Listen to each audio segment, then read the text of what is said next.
Olá, eu sou o jornalista Cefas Carvalho e estamos começando mais uma edição do programa Conversa de Botequim, um programa de entrevistas descontraídos aqui ao vivo no meu perfil do Facebook, aqui no Bardalo Comida e Arte. O programa tem apoio do Cicobi, Adurne Sindicato, Francisca Seguros e Saiba Mais. E está sendo realizado aqui, você pode participar, mandar perguntas e hoje, como você está vendo, o nosso convidado é muito especial.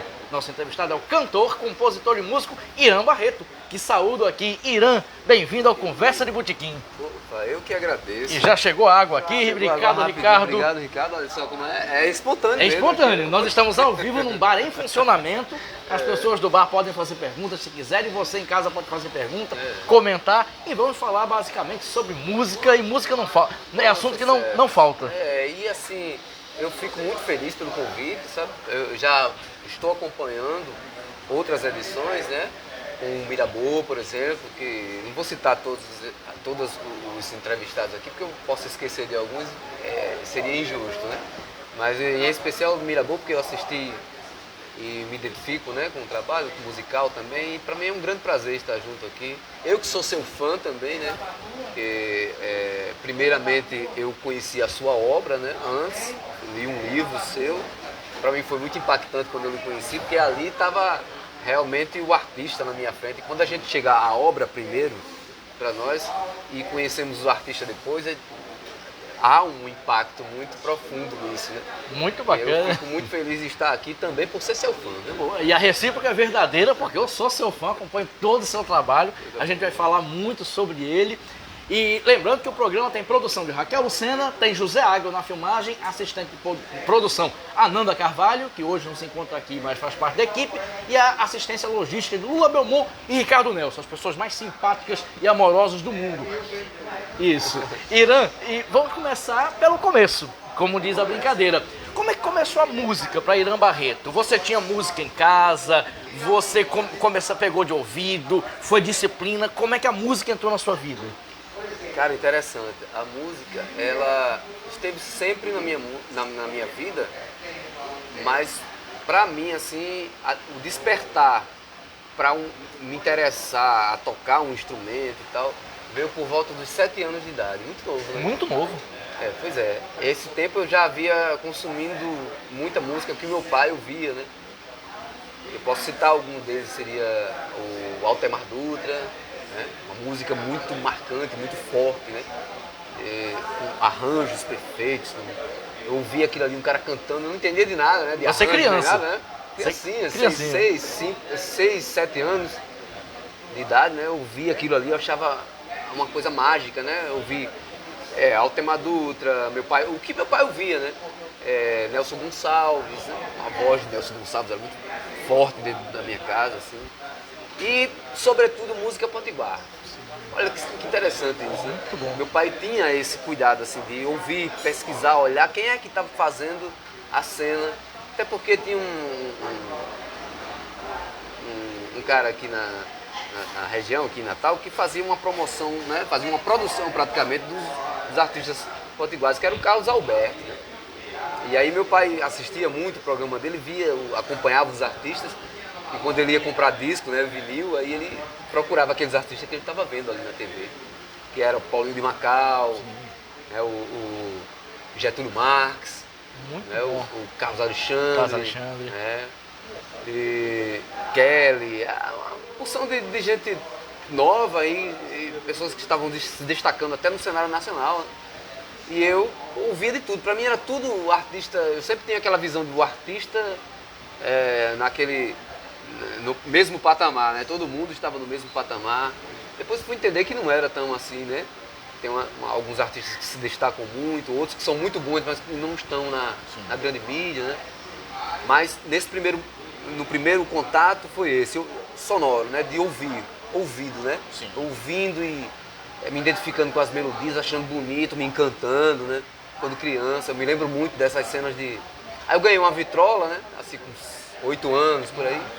Eu tinha visto um violão, quando eu tinha 7 anos, eu fui para Jandaíra, que é onde moravam uns familiares da minha mãe.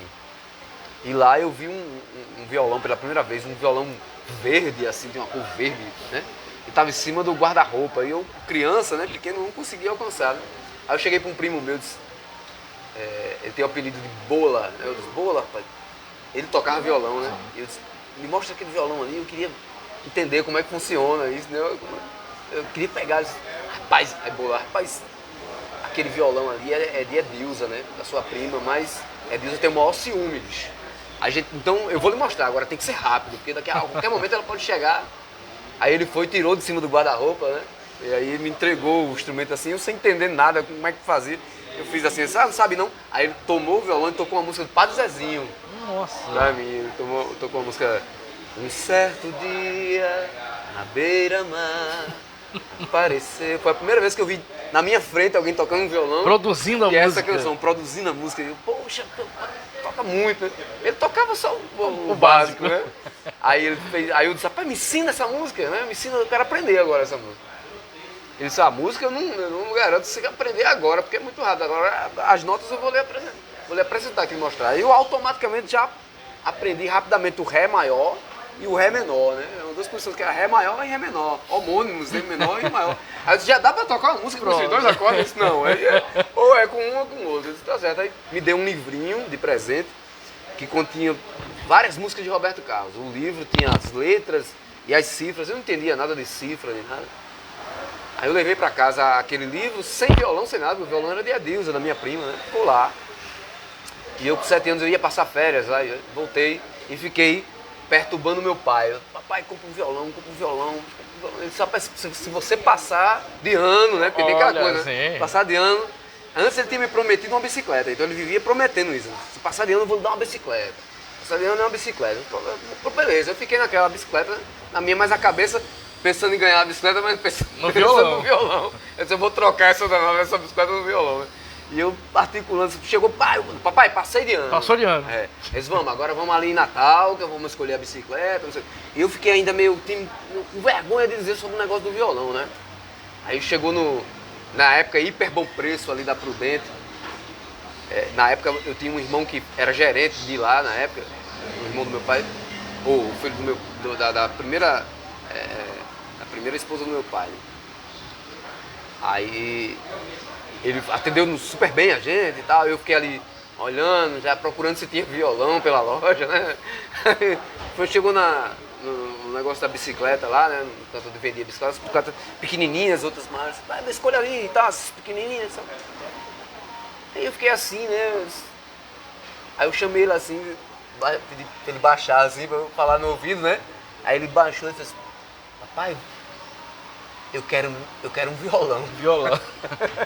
Vamos trocar aí vamos fazer um jogo. Ele disse, opa, por que você não falou antes? É até mais barato, né? Pronto, olha aí. Você brincou assim, ele fez uma brincadeira assim, não me lembro mais ou menos, não tenho muita lembrança do que ele disse, mas ele falou uma coisa assim, falou com minha mãe, aí demos um tempo lá, e tá, você não quer mesmo? Eu disse, não, isso a gente compra depois. Tá? Porque o meu interesse era o violão, né, bicho? Eu tava louco pelo violão.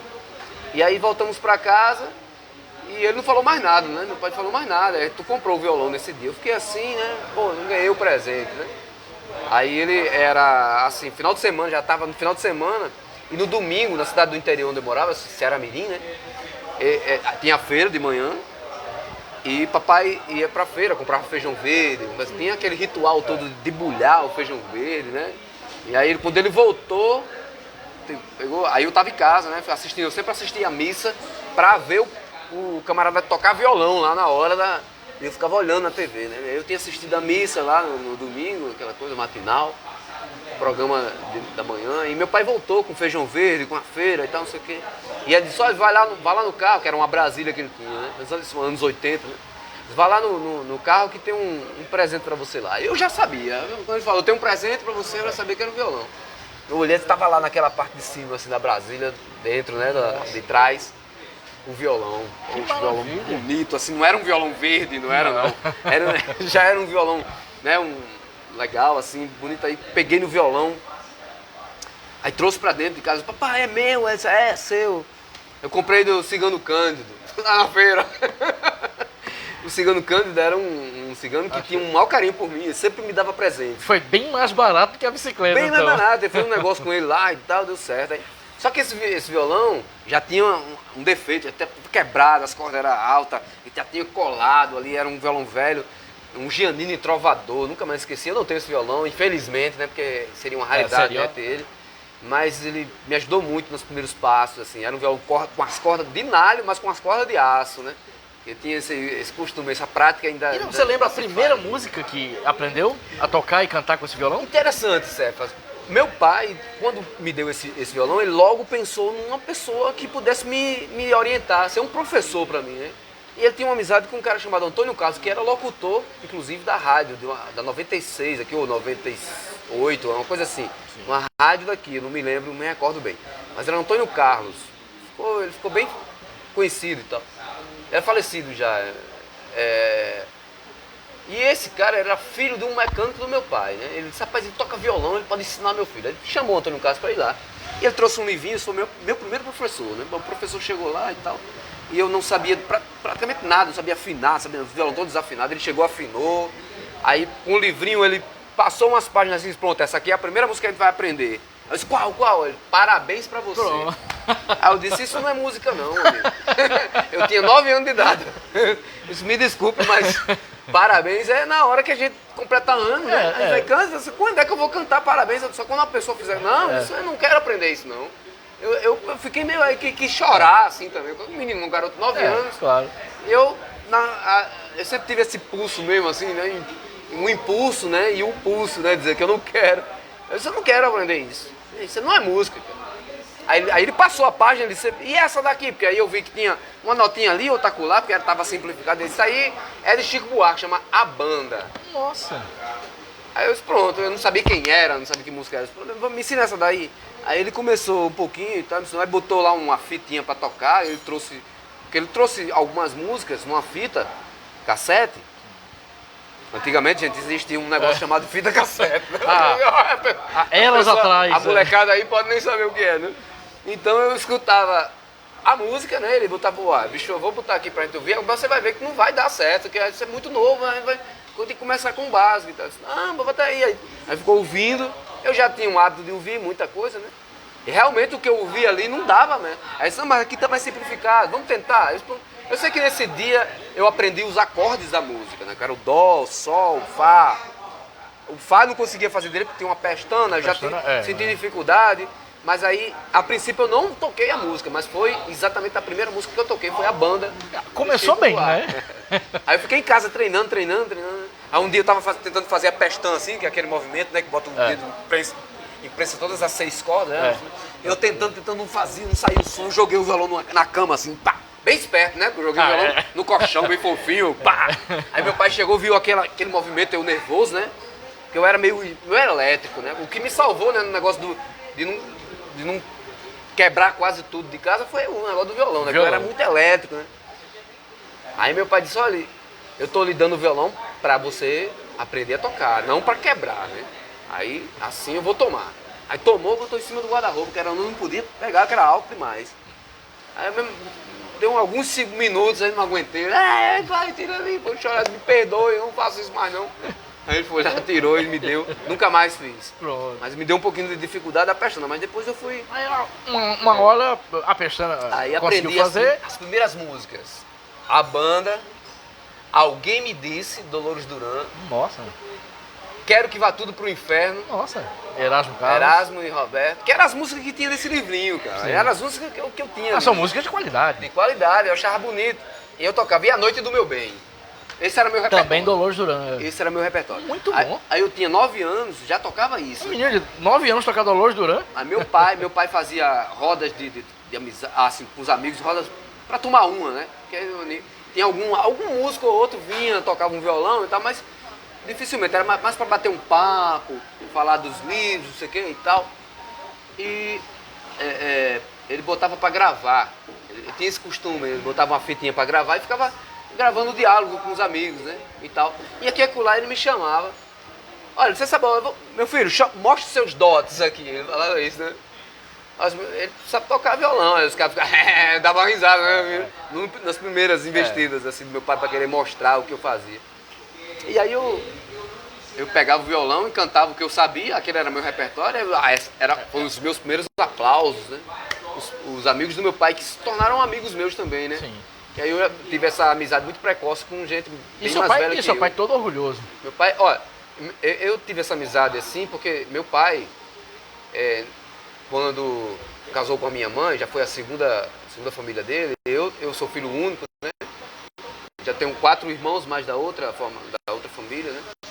E meu pai já se casou com minha mãe muito já com a idade já bem avançada, né? Pra você ter uma ideia, quando ele faleceu, eu tinha 16 anos e ele tinha 73. Já tinha uma idade assim como se fosse um avô, ia tinha uma experiência, né? Aquela coisa. E os amigos do meu pai sempre eram mais velhos, né? Eu fazia amizade com eles por causa da questão do violão. O violão. Porque o violão, a música foi que sempre me levou pra onde eu não imaginava ir, né? Até hoje é assim. Até hoje. E aí eu fiz logo amizade ali, os caras pediam, né? Faziam, toca aquela, porque eu já sabia que eu tocava. Noite do meu bem. Aí, nos outros encontros, né? Com meu pai, que eu já sabia, eles achavam interessante, bonito. Aí eu errava, que ia colar, às vezes o violão estava desafinado, aí meu pai chamava... E eu sem saber afinar, eu ainda não tinha essa coisa de afinar. O pai de Giancarlo que afinava meu violão. Nossa! Giancarlo, seu Gerson. Ele chegava lá em casa, tocava tico-tico no fubá como ninguém, cara. Aí eu ficava com aquela alegria de um dia querer aprender daquele jeito, mas ao mesmo tempo uma tristeza. Eu disse, meu irmão, é difícil demais, né? Mas eu ia persistindo com aquilo e ia aprendendo, fui aprendendo, até chegar... Eu vou me estender só até a hora do start para tocar em conjunto, né? Em grupo. Aí quando eu tinha 12 anos, né? 12 anos, aí a turma dos amigos, né? Adolescentes da cidade, inventaram a ideia de fazer uma banda, né? E essa banda, a gente era tipo sócios, né? Era meio que uma brincadeira um pouco séria também, porque depois a gente... entrou em sociedade com um cara que tinha som também, pra juntar tudo, né? A gente começou a fazer os primeiros bailes, tocava de tudo, música internacional. Isso eu tinha 12 anos, né? Nossa! Tocava guitarra. E um detalhe curioso é que quando eu troquei esse violão pra guitarra, foi exatamente pelo convite para fazer a banda, mas que essa guitarra só tinha 4 cordas. Nossa! A guitarra é 6, né? Quase um baixo, uma guitarra que era baixo. Modernas tem mais, né? Que vocês fazem. Mas a tradicional mesmo, a guitarra é 6 cordas. Sim. E eu só tinha 4 nessa. E no interior lá não tinha corda de guitarra para vender. Né? E eu passei quase um ano tocando. Nossa. Com a guitarra de 4 cordas. Aí eu fazia solos. Você mudava os acordes ou... Eu me adaptava. Me adaptava a ela e mudava. A afinação era a mesma, mas ficava faltando a primeira, que é o mizinho, e o mizão, a mais grave de cima. Isso. A de baixo e a de cima. Ficava só com as do meio, as 4 cordas como um cavaquinho ali. E dava certo? Dava certo, eu fazia... Quer dizer, pelo menos eu tentava, né? E aí tinha que fazer, alguns solos ficavam difíceis pra mim, eu fazia Pink Floyd, Led Zeppelin. Fazia uns solos assim que precisava exigir. Fazer solo de Pink Floyd e Led Zeppelin, com 12 anos, uma guitarra de 4 cordas... Eu acho que eu tocava história, era um herói, né? Porque eu acho que eu tocava até melhor do que... né? Com mais ênfase ainda mais do que hoje, assim, na questão da guitarra, né? Muito bom, muito bom. Vai ter muita história aqui, vamos brindar. Um brinde a essa conversa maravilhosa. Já tem perguntas aqui, a Raquel me trouxe. Mandar um abraço para todo mundo que está acompanhando a gente no Bardalos. Mandar um abraço para Jamile Mendonça, minha produtora maravilhosa. Quero abrir um parênteses aqui. Pode em abrir. relação a Jamile, que a gente abriu a Semana do Sampaio ontem aqui no Bardalos. Vamos conversar muito sobre isso. Muita gente. Jamile, a produtora desse evento, eu não posso deixar de falar na Jamile Mendonça, né? Isso. Uma produtora fantástica, assim, tem feito inúmeros projetos comigo, trabalhos importantíssimos, inclusive a Semana do Sampaio, que ela está à frente. Eu sou idealizador do projeto, isso. Mas ela como produtora está à frente. E daqui a pouco a gente vai conversar bastante sobre a Semana do Sampaio. E ontem foi maravilhoso, sim. Eu vim só lhe dar um abraço e fiquei até 1 da manhã. Saí quase rebocado daqui. Mas não vamos nos estender sobre... Eu quase que durmo aqui, porque a gente tinha combinado. Isso, E tá aqui, rolou até uma brincadeira. Não dorme aí. Eu saí quase rebocado. Vim só lhe dar um abraço. Mas foi maravilhoso. Então, um abraço, Jamile. Abraço para todo mundo que está aqui. Abraço para Edrizio Fernandes, Alexandre Gurgel, do Carmo, que está aí. Muita gente bacana. E já tem aqui perguntas, já tem comentários. Alfredo Garcia, papo de mesa de bar, beleza. Valeu, Alfredo. Que bom que você está aqui acompanhando. Maria do Socorro, massa. Valeu. Verônica Maria, sempre acompanhando a gente. Legal, valeu. Carlos de Souza, show. Carlos de Souza será menino, se não me engano. Carlos de Souza? É. Se for, um abraço para ele. Eu acho que é.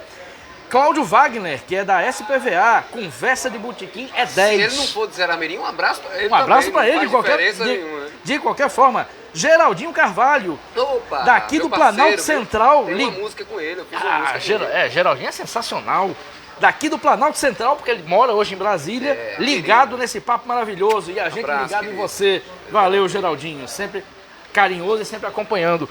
Irã, vamos voltar aqui. Mais perguntas. Quem quiser fazer pergunta, curiosidades, né? Pode perguntar. Manda aqui que Raquel me traz a pergunta. Irã, vamos falar agora sobre o passo a mais. Quando é que você descobriu que a brincadeira estava começando a ficar séria, que já tinha responsabilidade e que ao mesmo tempo poderia ganhar dinheiro com aquilo? Como é que foi o processo? Já começou aí, 12 anos, né? Quando eu saí pra tocar, meu pai me dava uma mesadazinha, assim, significativa, né? Pra eu comprar minhas baganas e tal, por mês. Bicho, quando eu toquei o primeiro baile, né, com a Banda Fama, eu recebi um cachê, né?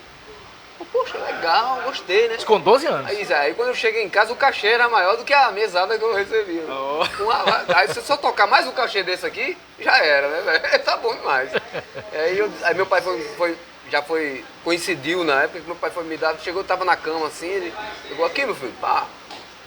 Eu disse, papai, segura aí, pode ir, que eu tô com dinheiro aqui. Aí, esse negócio que você foi tocar não era uma brincadeira, tá? Dos amigos, rapaz, mas rendeu um dinheirinho. Fui no interior, deu gente pra caramba, rolou uma bilheteria, dividiu, deu certo. Nossa. Aí pronto, a partir daí eu comecei a ganhar meu dinheirinho, assim, dignamente, né? Tocando, e eu vi ali a possibilidade de trabalhar com música, né? Aí eu estudava e tocava, né? Sim. Estudava e tocava. Isso com 12 anos, 13 anos, meu pai... Eu recebi um convite para vir tocar numa banda aqui em Natal. Essa banda chamava-se Limão com Mel. Sim. Que estava aqui Limão e com Mel é estava começando. assim. Mas a gente estava passando uma chuva. E eu fui fazer um ensaio lá em Igapó, num lugar lá no bairro de Igapó. Quando eu cheguei lá no primeiro ensaio, tinha um outro dono de uma banda daqui, de Natal, que estava olhando, estava tipo... olhando, pesquisando músicos para entrar na banda dele, para ir para a banda dele. E o Leonel Leite, que se estiver aí presente também, um abraço para ele, foi o meu primeiro patrão, né, numa banda aqui em Natal, uma chamada Banda Via Brasil. Aí ele estava, né, nesse ensaio, e quando terminou o ensaio, né, que eu estava ali verdinho, 13 anos, né, todo mundo empolgado, que eu tava ali por ali, todo mundo querendo que eu ficasse na banda e tal. Mas eu não conhecia muita gente e tal. Só o tecladista foi quem me fez uma ponte pra ficar lá também. Era eu e ele, que era de Seramirim, e a gente veio pra ver se ficava na banda ali. Aí o Leonel ficou olhando, o cara bem arrumado, afeiçoado, tava lá olhando, eu vi o movimento, vi ele olhando. Quando terminou o ensaio, ele me chamou e fez, olha, eu quero que você vá pra minha banda. Muito bom. Eu tô numa banda, o cara já vim pra banda, o cara já quer ir pra outra. Eu disse, pai, o negócio vai ficar bom por aqui.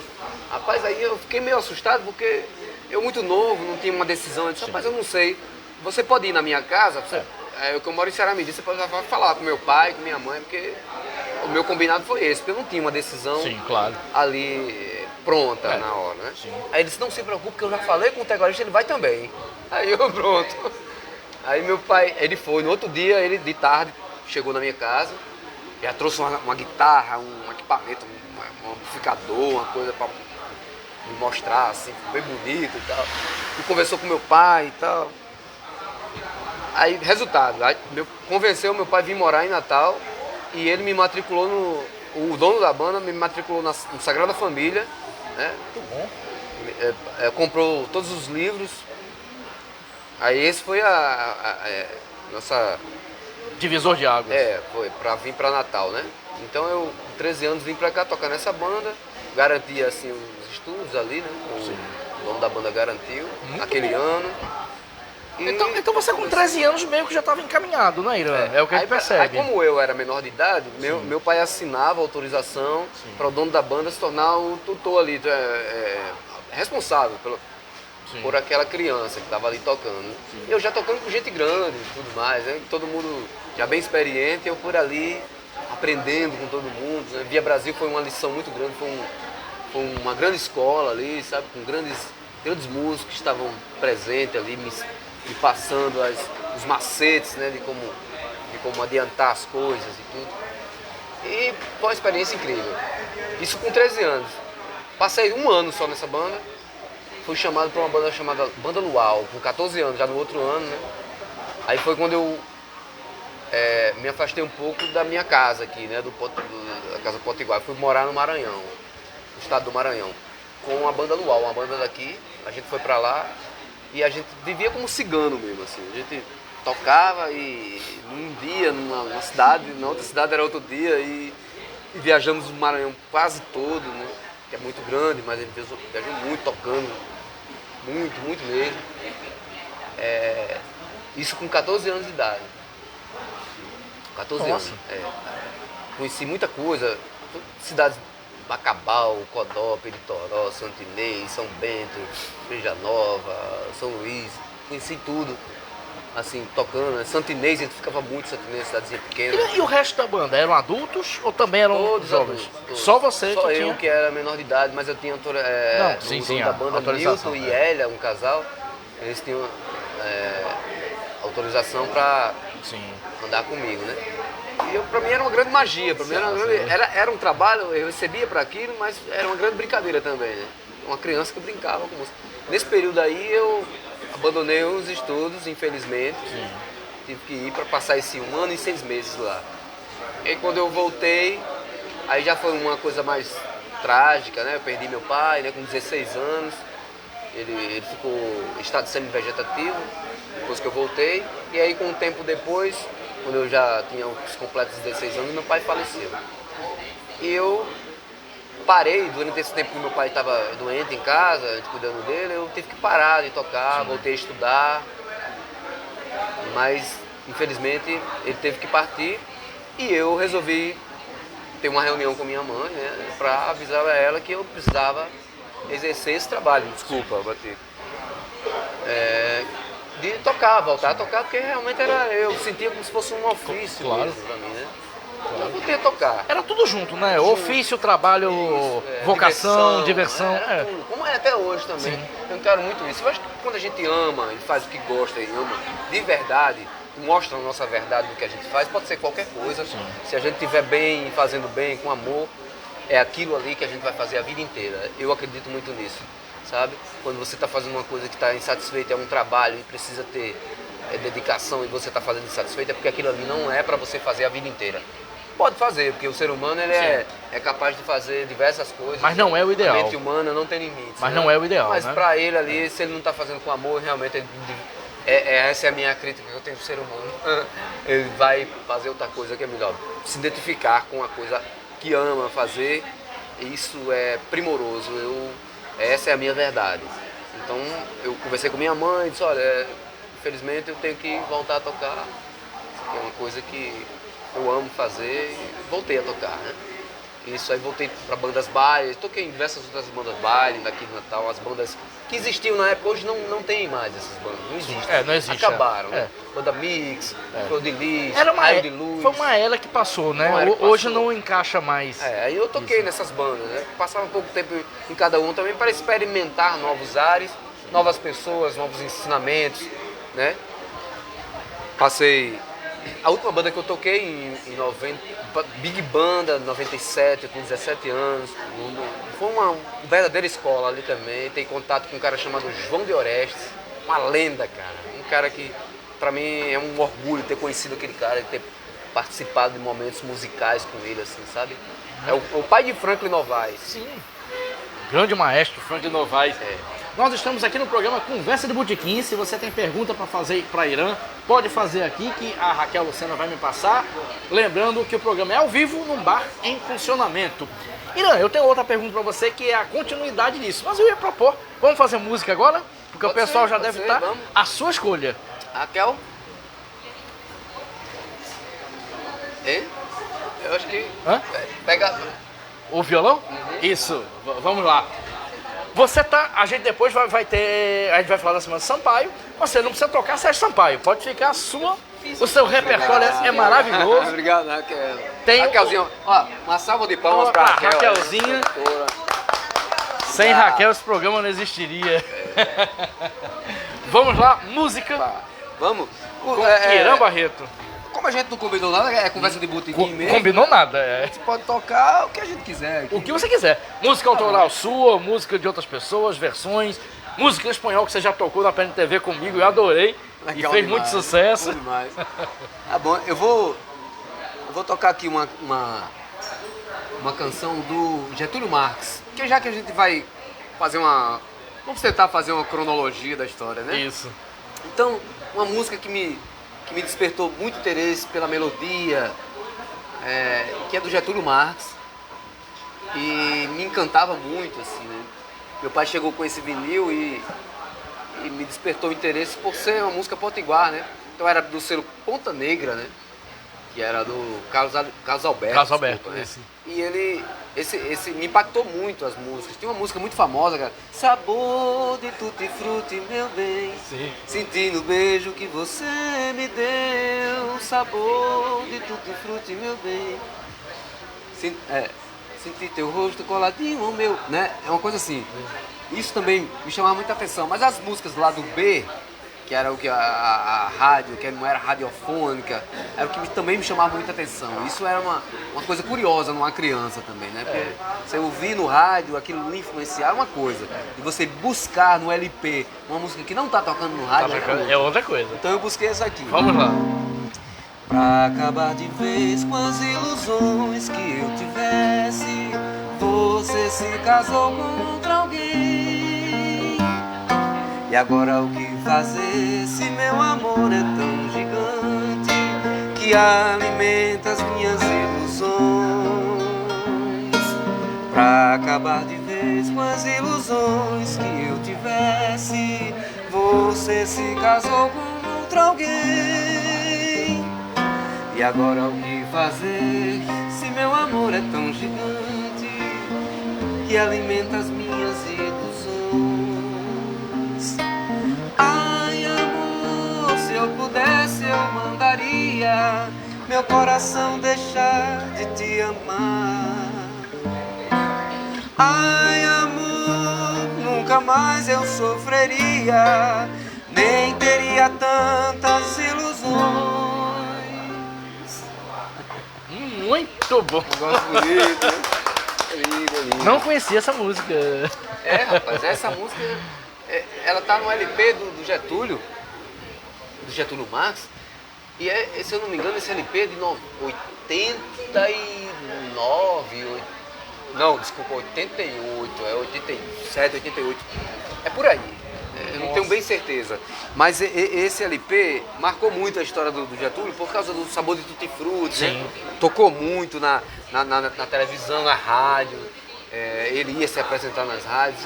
E eu era, assim, eu não sei dizer se é realmente um fã do Getúlio Marx, mas aquilo me influenciou pelo fato... Eu, na verdade, nem sabia o que era ser fã, né?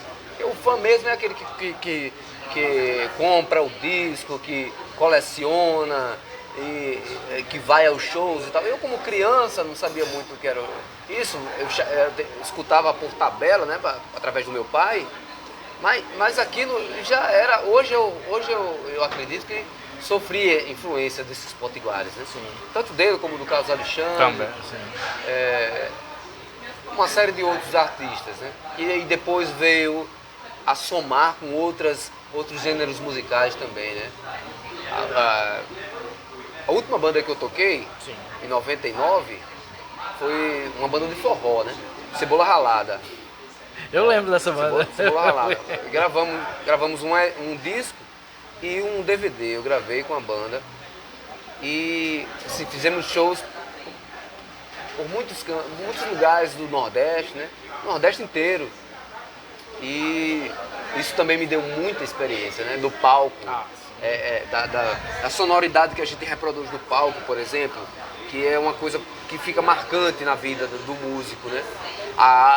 Uma coisa peculiar e interessante, que geralmente as pessoas não comentam isso, mas, por exemplo, uma coisa bem simples pra gente, mas ao mesmo tempo é complexo para quem não entende muito bem a questão da música, né? Do ao vivo, do show. Mas essa dinâmica do show exige que que tenha uma certa experiência com o volume dos instrumentos no palco, entendeu? Aí que eu me preocupava com isso, eu ia assistir os outros artistas para saber em que volume estava a guitarra, por exemplo, no palco, no amplificador do fone. Exatamente. Entendeu? Aí eu disse, como é que para me basear? Será que é aquilo? Eu vou naquilo ali? Entendeu? Então eu tinha essa influência do próprio a banda Grafite, por exemplo. Eu com 12 anos de idade, quando a gente formou a primeira banda, todos os componentes da banda, nossos amigos, né, de infância, que era da adolescência ali, permeava uma adolescência, eles eram fãs da banda Grafite. Menos eu. Na época eu não tinha essa coisa, um fã, não sei. Eu já era mais fã do grupo Show Terríveis, que improvisava mais, eu tinha o Jubileu, que já era meu amigo e tal.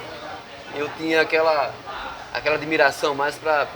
Eu sempre fui muito mais voltado para o músico que improvisa, o músico que cria na hora, que ousa, né? Que é ousado nesse sentido. Não que a ousadia seja só uma coisa de improviso, mas... que se permita, né? Que se permita errar, que se permita fazer uma coisa nova e não precisa autoral, ficar engessado, né? Assim. Não reproduzir. Que também a gente não pode falar aqui de o que é bom, o que é ruim nesse aspecto, né, na música, mas que é também bastante interessante a coisa da cópia, né, de você fazer parecido com aquilo que está ali sendo reproduzido, foi gravado. Sim. E isso é interessante, o Grafite fez por muito tempo isso, faz até hoje, é um mérito deles, admiro bastante, palmas e louvo aqui a banda Grafite. O Grafite é uma banda curiosa, né? Eles têm vários repertórios, né? Para várias situações diferentes. São grandes músicos que estão ali, né? Não aqui pontuando a questão de onde tá os grandes músicos, os músicos, os melhores músicos, porque isso para mim também é uma coisa muito relativa. Mas o Grafite são excelentes músicos que estão ali e que influenciaram, de certa forma, nós mais novos, né? Sim. Na época, eu com 12 anos ali querendo descobrir como realmente funcionava a mecânica, a técnica, a prática da banda, do conjunto musical, né? Isso foi primordial para mim também, ter esse contato com outros músicos, outros artistas. E nesse período a gente tinha essa coisa. E eu, como mais fã do Terríveis, que improvisava mais, circuito musical, também fazia músicas, e aqui e acolá os caras faziam um solo que não tinha nada a ver com o que estava gravado, né? Poxa, o cara fez diferente, mas fez bonito, né? Aquilo ali fez diferente, me chamava a atenção, então já era uma fagulha da minha veia do compositor. Essa era a próxima pergunta. Vou ler aqui os comentários, tem muita gente aqui já. Mirela Araújo, Irã. É uma pergunta. A pergunta eu vou deixar para depois. Valeu, Mirela, a gente vai perguntar. Dina Guedes, muito bom, nota 10. Obrigado, Dina. Dina, meu querido, um abraço. Beijo do coração de Dina Guedes. Natália Chagas, professora e escritora mineira que mora em Parnamirim. Muito bom esse bate-papo. Valeu, Natália. Beijo. Natália. Pedrinho Mendes. Pedrinho, não acredito. Pedro Mendes. Pedro Mendes é o seguinte, Pedro Mendes é outro cara que eu via na rádio muito, cara. E ele tá falando aqui, seu pai te apresentou os primeiros discos de Pedro Mendes, Getúlio Marques e Messias Paraguai. Isso. Dina Guedes. Não, desculpa, e Messias Paraguai. Ainda teve Messias Paraguai. Não, sério. Valeu, Pedrinho, muito bom ter você aqui acompanhando. O Pedro nasceu no mesmo dia que eu, Pedro Mendes. Mesmo dia que você? Nasceu no mesmo dia. Não Vocês são com de qual diferença dia? de anos, né? Porque eu sou mais novo que Pedro. Vocês são de qual dia? 21 de abril. 21 de abril? Que tá pertinho, é semana que vem. Pertinho, rapaz, Dia do show. Dia do show. Coincidentemente. A gente vai também falar do show aqui. Não foi proposital. Eu já ia perguntar. A gente vai chegar nessa. E a Dina Guedes de novo. Arrasa, amigo. Ele sempre arrasa. Uma linda. Ela é. Dina tem o maior carinho por Dina, rapaz. Dina é como se fosse assim, uma irmã, uma querida mesmo. Ela teve muito presente nesse momento agora de pandemia, né? Que a gente viveu enclausurado, aí naquele primeiro momento de isolamento e tal, eu fiquei muito triste, muito abatido e comecei a fazer muita música e compartilhava com Dina as músicas novas. E Dina é uma pessoa muito querida, muito educada, muito carinhosa com a gente, não só comigo, mas com o Jamílio Mendonça também. Ela tem um carinho por nós e eu, sempre que posso, eu retribuo esse carinho também pra Dina, que é uma querida. Um beijo grande no seu coração, Dina. Beijo. E vamos agora para a pergunta sobre música autoral. você falou com bastante detalhes, muito interessante, de como foi esse processo todo. Mas aí quando é que bateu aquela coisa assim, eu estou tocando música de outras pessoas, música do repertório da banda, mas quero produzir. Como é que aconteceu isso, né? Rapaz, interessante. Eu fazia poemas, né? Eu escrevia letras assim e tal. E nunca me atrevia a fazer música, a pegar e musicar aqueles poemas que eu fazia. Então desde novinho ali, desde os primeiros contatos com a música mesmo, eu rabiscava algumas coisas, mas dentro desse universo poético, né? Tentando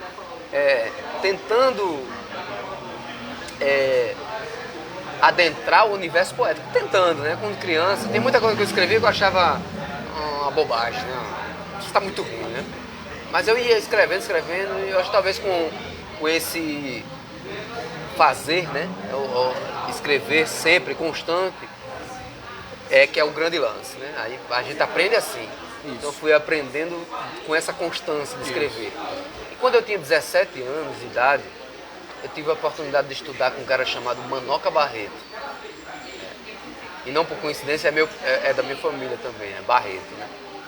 Um saudoso, querido Manoca Barreto, que já nos deixou, mas deixou também filhos, né, na música, né? Eu sou um deles, né? Então comecei a estudar harmonia funcional e improvisação com ele na universidade, pela FUNPEC, um curso de extensão.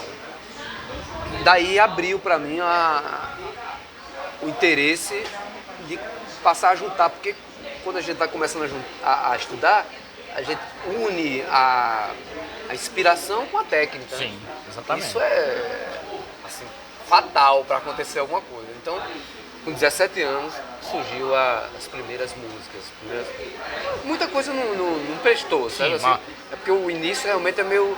Mas isso que não presta é a base, né, da estrutura para Mas eu lembro de algumas primeiras músicas que eu fiz ali aos 17 anos e tal. Inclusive no meu disco Eu e a Máquina, por insistência da minha produtora, Jamílio Mendonça, eu cheguei a gravar uma das primeiras músicas que eu fiz na vida, né? Muito bom. Que é Do Alto da Montanha, é o nome da música. Ah, eu sei qual é essa. É dessa época? Você tinha 17 anos? Muito, muito bom. Do Alto da Montanha. Eu fiz quando eu tinha 17 anos. Foi uma das primeiras ali, eu me recordo. Eu me lembro que a primeira música que eu fiz era uma música... Ricardo, mais uma, por gentileza? E o bolinho, esse bolinho que é famoso. Vai ter bolinho? Vamos pedir o bolinho? Um bolinho? Aquele bolinho de queijo? Vamos pedir? O que você acha? Bora, claro. Pessoal, o que vocês acham? A gente deve pedir esse bolinho? Deve? Pedir agora. Porque devido com o pessoal da live aí também, né? Virtualmente. A gente manda um emoji. Como é que é? Emoji. A gente mandou um emoji do bolinho de queijo. Muito bom. Ricardo vai chegar aqui. Vamos fechado no bolinho? Fechado.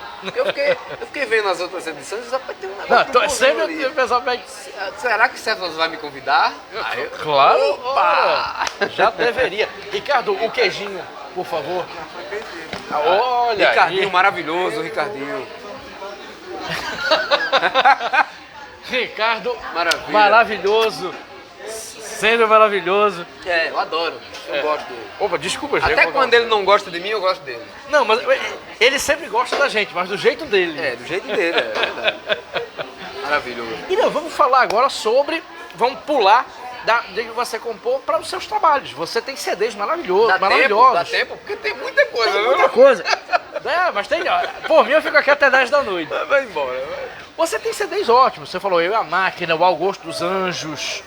Augusto dos Anjos. Fala um pouquinho sobre o seu conceito de CD, como é que você faz, como é que você trabalha isso? Você pensa uma coisa conceitual, as músicas vão surgindo e você junta. Fala um pouquinho sobre os seus trabalhos e como eles foram desenvolvidos conceitualmente. Ô Cefas, boa, você é craque, né? Craque é você. Tô só perguntando. Maravilhosas, né? Eu adoro. Cara, cada álbum meu tem uma história diferente. Ele começa com uma história diferente, ele vai para um caminho diferente. Eu costumo dizer, quando eu brinco, assim, que os 2 primeiros álbuns que eu fiz foram gravidez indesejada, sabe? Eu não queria, né? Assim, não era uma coisa que eu estava preparado para fazer, me programei para fazer, não era isso. Na verdade, eu não tinha nem a alcunha de gravar um álbum no início. início, né? Meus primeiros passos para poder gravar foi através de incentivo dos amigos, né? Sim. Eu escrevi um show meu num projeto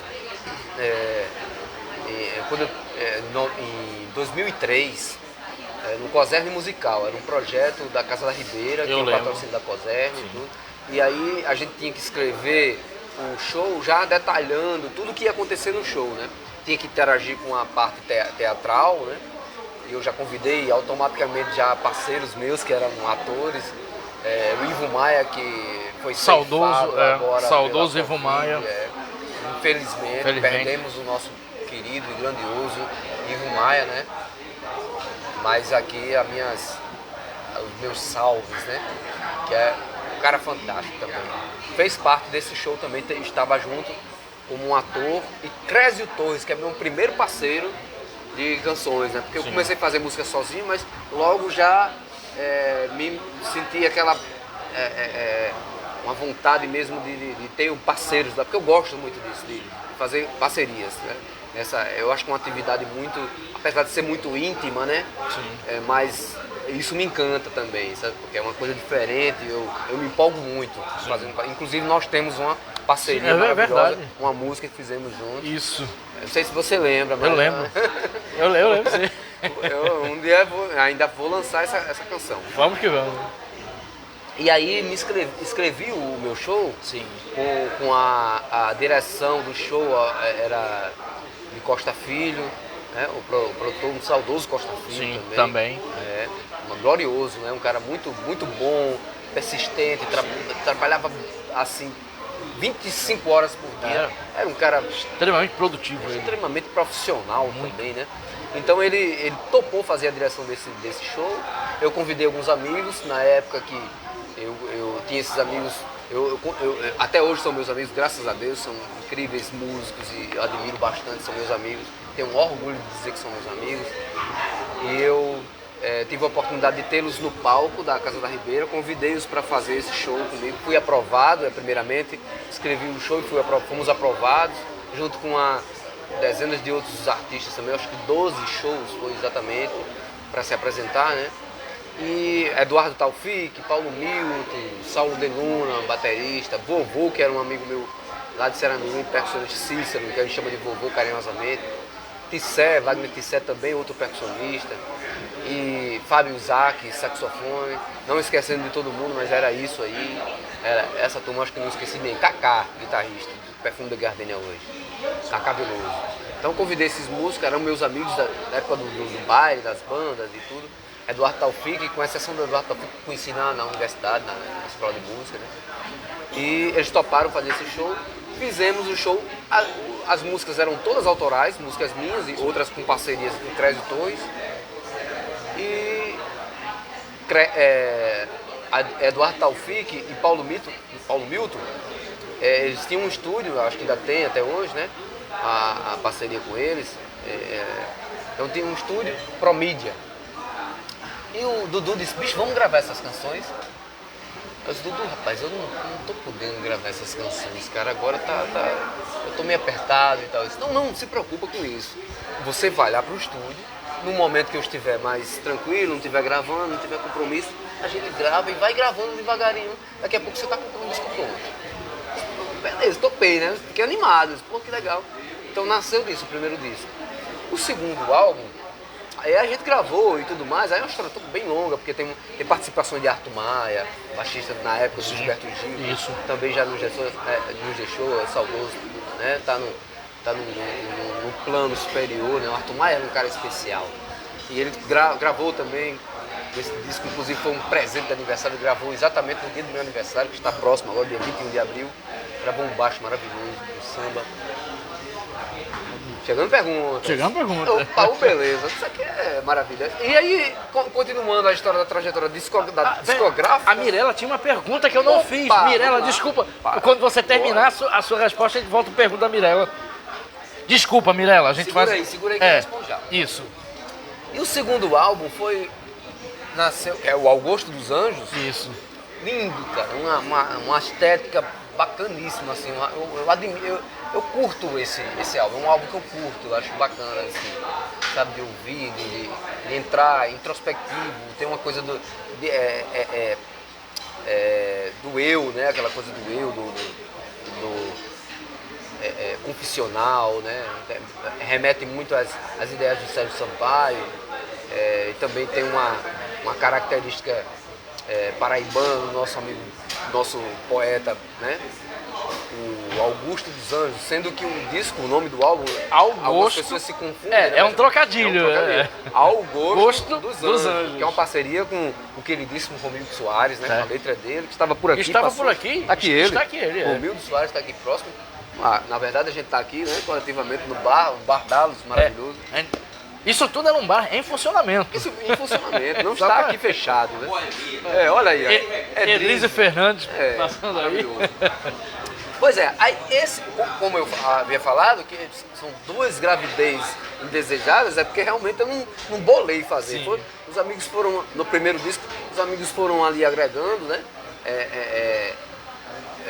Talentos, né? Porque foram emprestando a alma para tocar aquelas canções e ficou belíssimo, é um disco muito bonito, Geração, meu primeiro álbum. Isso. E o segundo foi a ideia de eu querer mostrar as minhas canções para uns artistas que eu estava, uns intérpretes, compositores também, que eu estava conhecendo, estava entrando em contato na época, né? Porque na época eu fui convidado para assumir como embaixador do Projeto Tamar, como até hoje sou, né? Embaixador do Projeto Tamar aqui no estado do Rio Grande do Norte. Sim. E nesse chamado, né, que foi uma coisa também gloriosa, maravilhosa para angariar mais experiência também dentro desse universo do meio ambiente, entendeu? Da preservar a vida das tartarugas marinhas, entendeu? Isso é mágico, é fantástico, nos leva para um universo do interior, sabe? Nos recicla espiritualmente. Trabalho bacana. Tem uma coisa divina naquilo, que é importante, né? Com certeza. Muito importante para o planeta. E aí tive a oportunidade de conhecer grandes artistas, né, como o Xangai, o Lenine, o Saulo, Ricardo Chaves, todo mundo na Bahia. Fui para lá, fui para Fernando de Noronha fazer alguns trabalhos com o Lenine lá. E aí eu fui tentando apresentar minhas músicas para esses artistas, né? E aí de uma hora eu disse, poxa, eu tenho que gravar essas coisas e botar na mão dos caras, né? O Chico César, ela estava me encontrando. E aí eu cheguei pro Dudu, que havia produzido o meu primeiro disco, Eduardo Taufik, carinhosamente chamado de Dudu. E eu disse, Dudu, rapaz, eu tô precisando gravar umas 3 músicas aí, num disquinho aí, num disco, e para poder, ou um MP3, para poder mandar, entregar na mão dos caras que eu encontrar aí, né? A turma que eu tô encontrando. E ele disse, boa, rapaz, massa, vamos lá pro estúdio, vamos fazer aquele mesmo esquema. Vamos pro estúdio, aí um tempinho que eu tiver lá, manda ver e te grava. Eu cheguei lá, né, para gravar essas 3 músicas. Eu e a Jamil Mendonça já estava comigo nessa época. E eu fui lá, gravei a primeira música, né? Primeira música, pô, tá boa, voz e violão com o microfone, tá, eu gravei. Segunda, a terceira. Aí a partir da terceira, Dudu fez, grava mais uma, aí gravei mais outra. E foi, aí quando eu olhei tinha 12 músicas, isso em menos de 2 horas. Assim. Nossa. Tocou tudo de uma vez. E aí quando terminou, ele disse, aqui a gente tem um disco pronto. É só você agora arrumar aí a arte gráfica, as prensagens e te resolver aí. Muito bom. E nasceu Augusto dos Anjos dessa forma. Que em menos de 2 horas estava gravado. Augusto dos Anjos é maravilhoso. Foi um disco voz e violão feito assim, bem rapidinho. A gravação, lógico, aí com algum tempo a gente já estava com as prensagens. E aí, verdadeiramente, um disco que eu pensei em fazer, que aí pode-se dizer até que foi o meu primeiro álbum pensado, né, para se fazer um álbum de verdade mesmo, foi o Eu e a Máquina. Também feito muito rápido, assim, né? Eu comecei a gravar com um iPhone, descobri que o iPhone tinha um aplicativo chamado GarageBand, que tinha muitos sons ali interessantes, sabe, com uma qualidade muito boa. E aí eu comprei um aparelho chamado iRig, que grava em áudio HD, né? Que é uma interface. Sim. Então eu ligava essa interface, até hoje eu faço algumas coisas assim, pré-produção disso. Sim. Gravei, ligava no iPhone e gravava minhas coisas, comecei a gravar fiz uma pré-produção de um disco. E levei para Jubileu na Beiju Produções, meu amigo, meu parceiro, meu irmão, Jubileu Filho, e ele começou a elogiar aquilo ali. Disse, poxa, isso aqui já tá bom pra caramba, vamos só complementar com alguns elementos, botar alguma coisa que seja acústica, voz e tal. E mandar ver, violões. Aí gravei e nasceu Eu e a Máquina. É um disco muito bom. É muito bom. E vem o quarto disco, né? Que é o Som no Isolamento, que foi feito todo, como diz o nome, o título, todo no... A gente vai conversar sobre isso. Vamos para os comentários, a pergunta da Mirella. Mirella, me perdoe, pelo amor de Deus. Vou ler a sua pergunta aqui. Deixa eu ler os comentários. Adélia Costa, amo. Opa, tem mais aqui. Vamos que vamos. Vamos embora. Adélia Costa, amo. Adélia é presidente da SPVA, Sociedade dos Poetas Vivos e Afins do Rio Grande do Norte, poeta. Beijo, boa. Adélia. Beijão. Ricardo Buiu, ele tá também, é uma pergunta, então eu vou deixar para depois, mas vou lembrar. Aí Ricardo Buiu faz uma pergunta, mas também faz uma... Demi manda um beijo para vocês. Ela diz que a música é especial e empoderada. A música especial é Empoderado das Kengas. Kenga Empoderada, isso. Kenga Empoderada. Essa é especial mesmo. Eu adoro também, a gente vai falar sobre isso. Pode abrir aqui um parênteses para falar sobre essa. Pode, eu adoro aquela música, eu adoro. Adoro toda a circunstância também da música. E nós estamos no bar do fundador do Bloco das Kengas, Lula Belmont, que está ali. Nessa canção, cara, a gente vai ser espancado. A gente vai ser espancado aqui. Vamos falar. Edilberto Cleuton Santos, papo sempre apetitoso. Obrigado, Edilberto. Depois eu vou voltar aqui para a pergunta. Tem mais. Edivaldo Santiago, parabéns pela bela entrevista. Obrigado, Edivaldo. Você está aqui, o entrevistado que é massa e tá bom hoje aqui. Paiva Rebouças, jornalistas. Abraços para Irã Barreto, um dos artistas mais geniais da música potiguar brasileira. Poxa, querido, obrigado pelo genial, né? Sueli Júlio, direto de João Pessoa. A gente faz o que pode, né, velho? A gente faz o que pode, e você pode muito. Sueli, direto de João Pessoa, beijo, Sueli. Nota 100, uhul. Pronto. Uhul. Agora vamos às perguntas. Primeira da Mirella, que eu já estou devendo. Desculpa, Mirella. Irã, como aconteceu sua parceria com Zé Cabaleiro? Vamos lá. Foi exatamente no isolamento, né? Pronto, conta pra gente. Isolado, assim, eu não conhecia pessoalmente, né, o Zeca, maravilhoso, né? Um abraço pro Zé Cabaleiro, querido. A gente teve ali a aproximação no festival Sérgio Sampaio de Vitória do Espírito Santo. Já havia algum tempo que o pessoal lá queria me levar, mas aí a gente não teve... Deixa eu só fazer um parênteses. Sérgio Sampaio é um compositor genial, da qual o Irã tem um repertório há muito tempo maravilhoso e que Zé Cabaleiro já regravou. Sérgio Sampaio, tem que acontecer, que é a minha música preferida de Sérgio Sampaio, E só para ilustrar, então Sérgio Sampaio é um vetor, né, dos artistas, dos músicos se conhecerem. O Sérgio tem uma importância incrível, magnífica na música brasileira, né? Sérgio... Olha aí, Irã. Opa, o queijo. Eu já tava morrendo de fome. Olha aí. Obrigado, Ricardo. Obrigado, Ricardinho. Então eu fui convidado para o Festival Sérgio Sampaio de Vitória online, né? Na pandemia, no isolamento, onde a gente tava todo mundo mesmo... Aquele período isolado, mais crítico, né? Que a gente teve que ficar mesmo enclausurado em casa, né? Sem ver ninguém e tal. E os eventos não pararam. A gente, por exemplo, eu e Jamile, falo por mim e Jamile, ela como produtora também, compositora, a gente fez algumas canções juntos também, ela canta comigo, tudo. Sim. Não paramos, né? De maneira nenhuma. Até para servir também como uma válvula de escape, né? Naquele momento mais crítico, quando a gente ficou muito, né? Sem saber o que fazer, o que seria, essas incertezas, né? Terríveis. E não, só um parênteses, eu sou escritor, mas o escritor escreve isolado em casa. Para músico que se apresenta num palco, foi muito doloroso, não foi? Demais, aquele período? Demais, cara, demais. Eu sofri bastante. Eu quando fazia as lives, até um pouco descontraindo, um pouco tocando, mas quando terminava as lives, tocando minhas músicas, eu caía num pranto, começava a chorar, porque eu via como era difícil aquilo, sim, aquele contato, o calor humano, os aplausos, é tudo muito complicado. Mas no meio disso tudo, pintou uma coisa maravilhosa, que é essa parceria com esse generoso coração maravilhoso do Zé Cabaleiro, entendeu? E ele me vê também, dessa aproximação também, que não é casual também. Eu acho que tem muito essa energia do Sérgio Sampaio rondando, né? Quando o Zeca me ligou pela primeira vez, assim, que a gente passou uma hora conversando no telefone, eu falei pra ele que, poxa, quem foi o nosso padrinho e nos uniu foi o Sérgio Sampaio. Com certeza, aí a gente teve a mesma pensamento, que realmente, porque foi nesse festival que a gente se conheceu, né? Estávamos na lista de artistas para se apresentar no festival e obviamente ali a gente tinha que ver, né? De assistir o outro, né?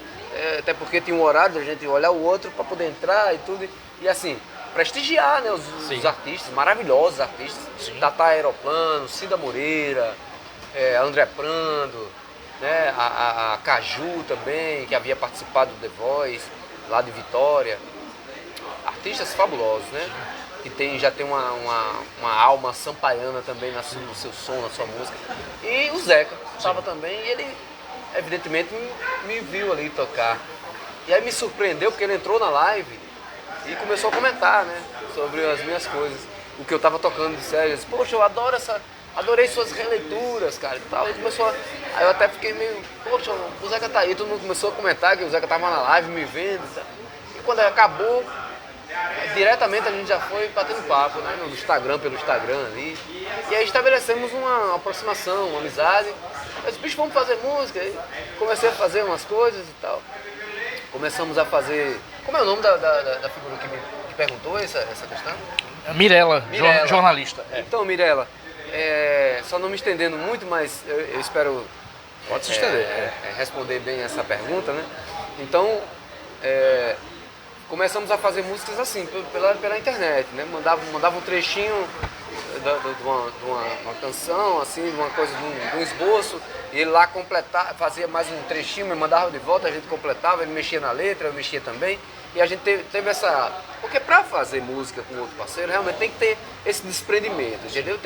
É uma certa intimidade que a gente não pode ter o ego ali exacerbado. Sim. E achar que o que a gente está fazendo é a melhor coisa do mundo, porque o parceiro vai dizer que não é, entendeu? Então, em algum momento eu penso, não é ali e tal, e a gente... Isso aqui dá para mudar? E reciprocamente, né? Outra também pode dizer, olha, vamos mudar aqui, essa frase não colou, essa outra palavra poderia ficar melhor assim, será? Aí, o outro parceiro vai e concorda ou não, e a gente chega numa conclusão que nasce a canção. Se isso não rolar, não rola parceiro. Eu conheço vários artistas, vários compositores que são amigos há décadas, mas não são parceiros musicais.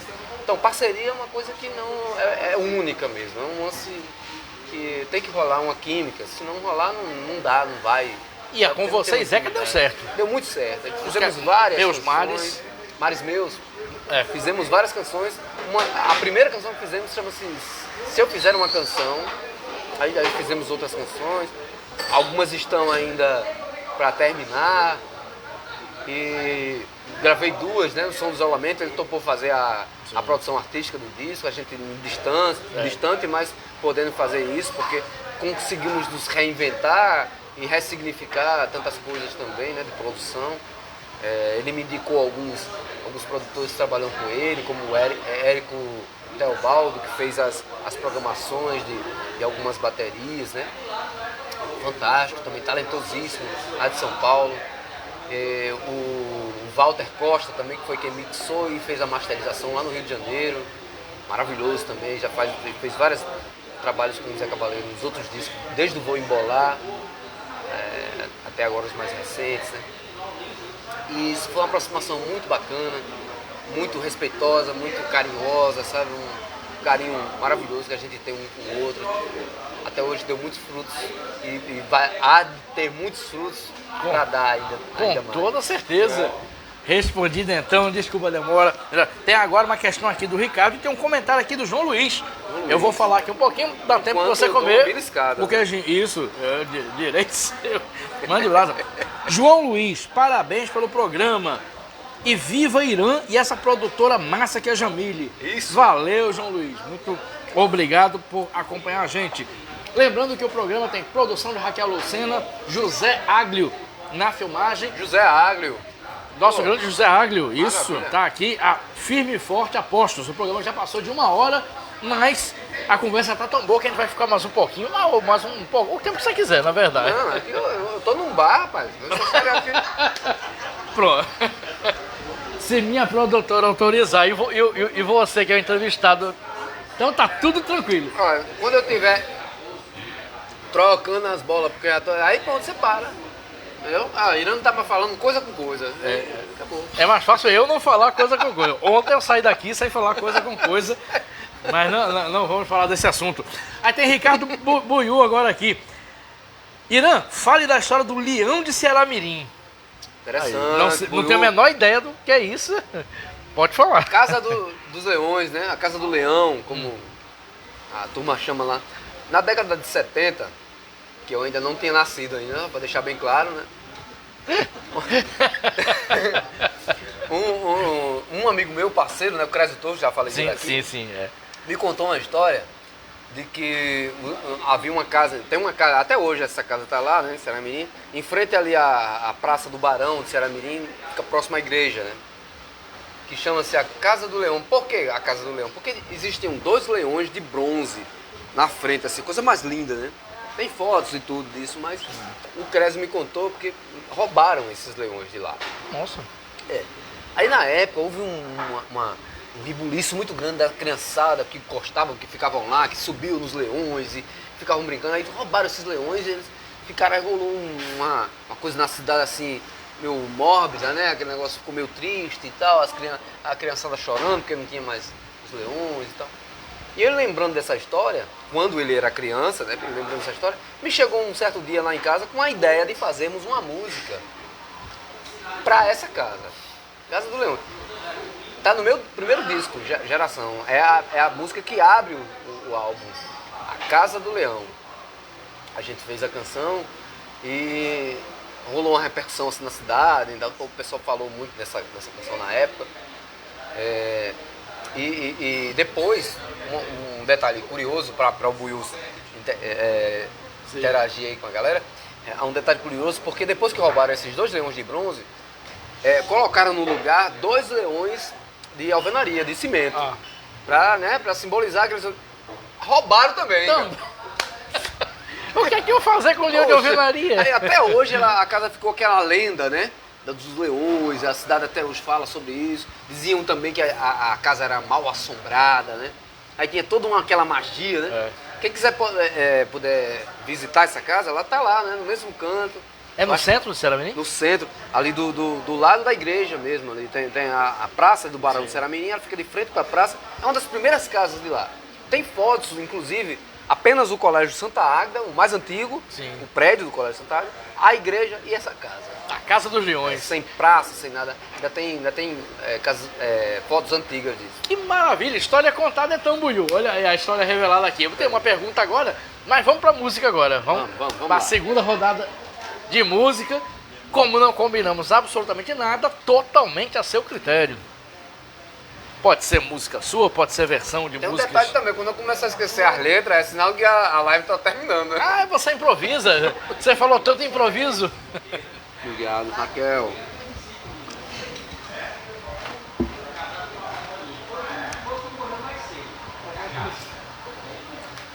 Sugestivamente, vou tocar um trechinho da Casa do Leão. Opa, ai que maravilha. Olha aí, Buiú.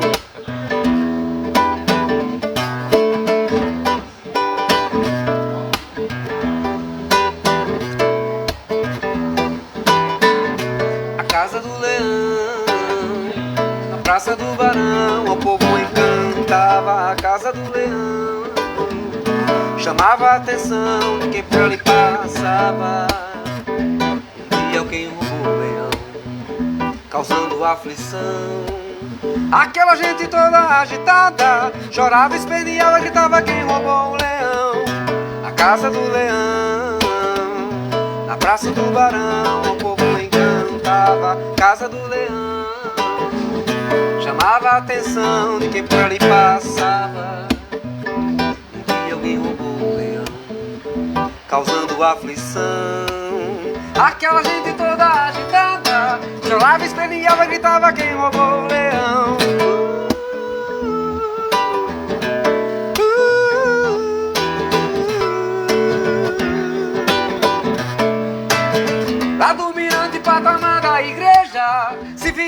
dança da sedução, tirando o charme de uma formosa beleza, deixando só a cor de carne da famosa telha francesa.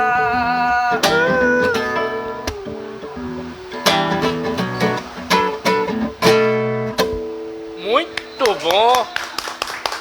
Iranguá, deixa eu aproveitar que você tá com o violão aí, deixa eu lhe fazer um desafio, uma brincadeira.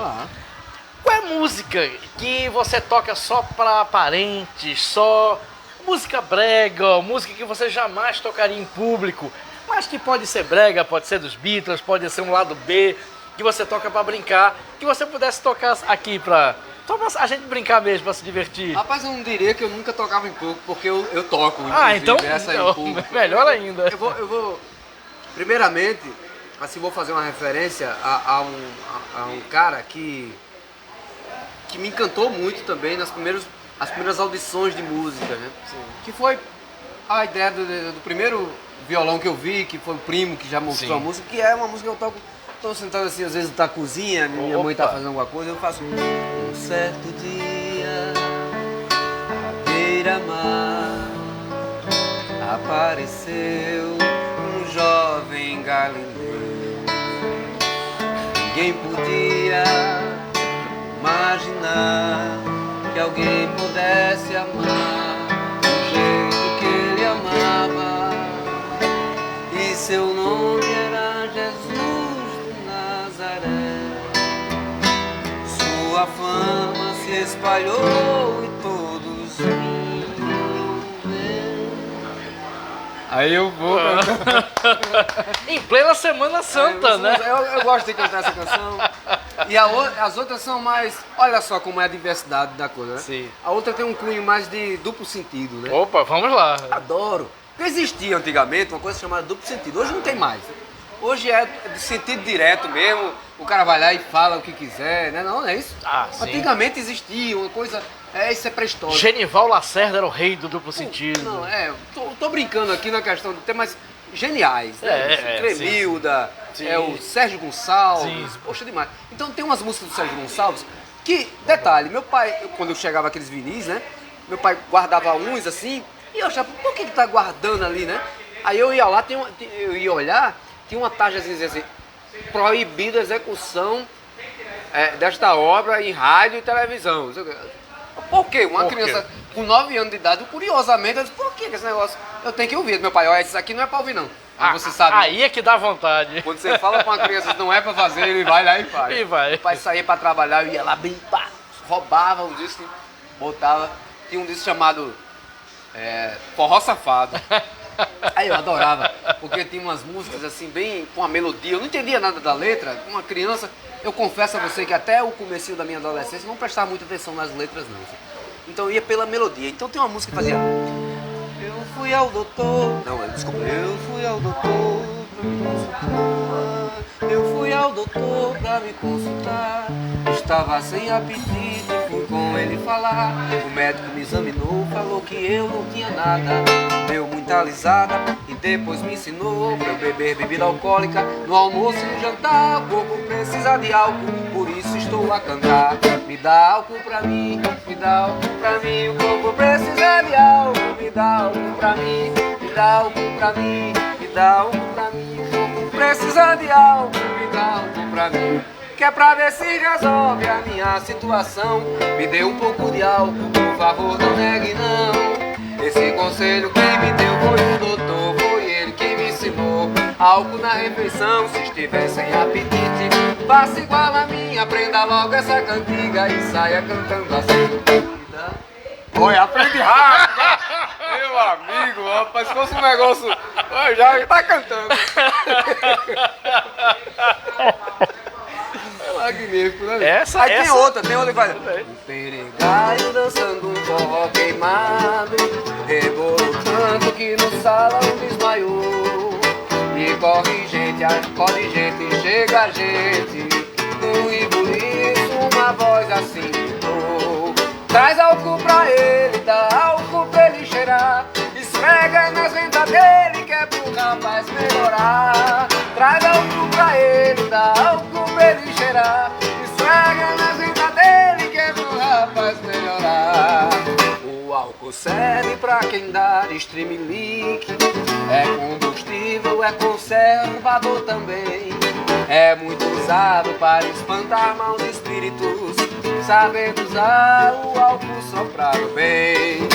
Traz álcool pra ele, dá álcool pra ele cheirar. Esfrega na janta dele que é pro rapaz melhorar. Traz álcool pra ele, dá álcool pra ele cheirar. Esfrega na janta e por aí vai. E por aí vai. Sérgio Gonçalves. O lado B da música Esse é o popular. lado C. Esse é o lado C, é. E o álcool tá na moda também, Não, né? tá também, é. Álcool direto. Músicas dedicadas aos ilustres militares do Exército Brasileiro, né? Com suas compras de Nossa. Viagra, lubrificante e outras cositas mais, como leite condensado. Isso aí me lembrou... me lembrou, inclusive, aqueles clássicos de Genival Lacerda, né? Aquela que fala do julgamento. Se Seria depender cômico, de mim, a ré ganha. Seria cômico se não fosse trágico, né? Terrível. Depois desse lado B, aliás, lado C, Irã, vamos falar um pouquinho sobre a Semana do Sampaio, que começou ontem oficialmente. Está até tendo exposição aqui no Bardalos. Fala um pouquinho como foi essa ideia, você e Jamile, o que é que vai ser a Semana do Bardalos e fala do show no Teatro Riachuelo, dia 21.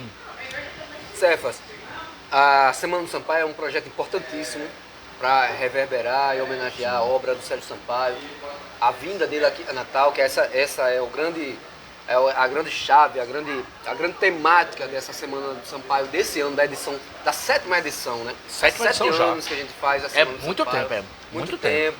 Um projeto consolidado, já assim com uma apreciação também de diversos outros estados do nosso país, né? Que as pessoas acompanham, tem um carinho especial pela Semana do Sampaio. Mas ela nasceu lá atrás, com o meu sonho de homenagear o Sérgio Sampaio com apenas um show, né? Então eu tinha um show, preparei um show assim que conheci a obra do Sérgio Sampaio, há pouco mais de 9 anos por aí.